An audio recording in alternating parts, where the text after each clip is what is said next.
Okay, 5.3L, you're dividing whole numbers by fractions and you're dividing fractions by whole numbers. So we're gonna go over what's happening with this visually, and then we're gonna take a look at how to solve these problems using the keep, change, flip.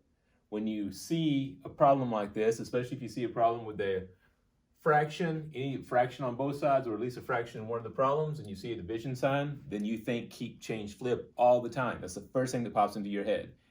Keep, change, flip. And I'll write it right over here. Keep, change, flip. That's what pops into your head, period. And then you can go on from there. But before we solve this problem with the keep, change, flip, let me show you exactly what's going on with this problem.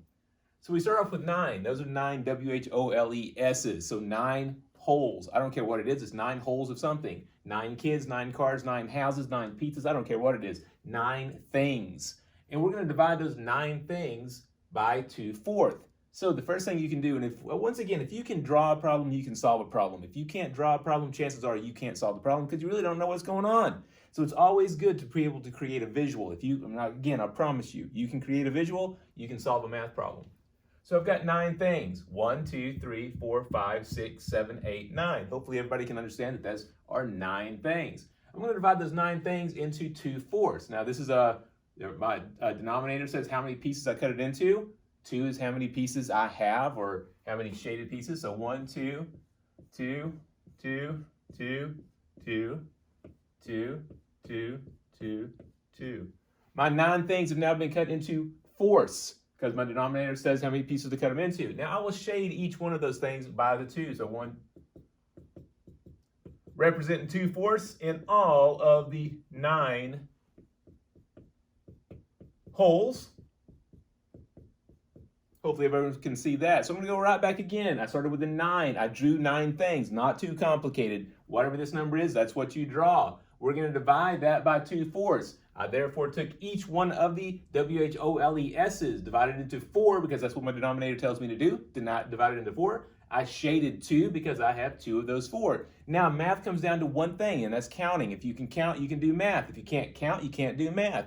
You're either counting forward up the number line or back down the number line. On this one, we're counting forward, and we're counting by ones.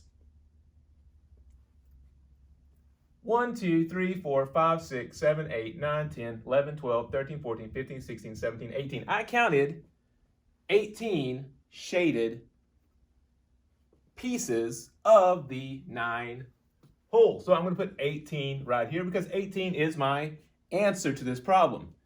So let's come over here and take a look at the keep, change, flip method.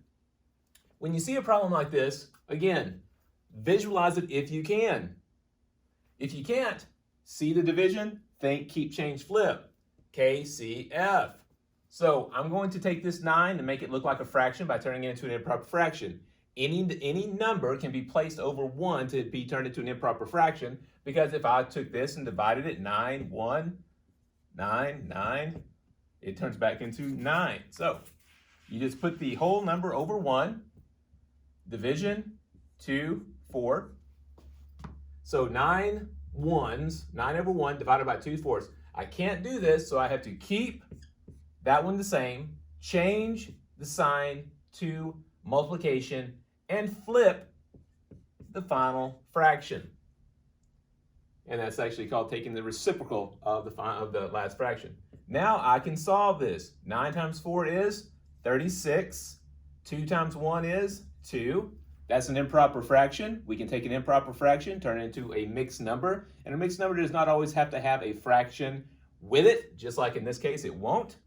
36 in the house, 2 on the outside. Little division action. 18. That's how you solve these problems. Draw a picture if you can. Keep, change, flip it as you can. And that's how you find the answer to whole number divided by fraction.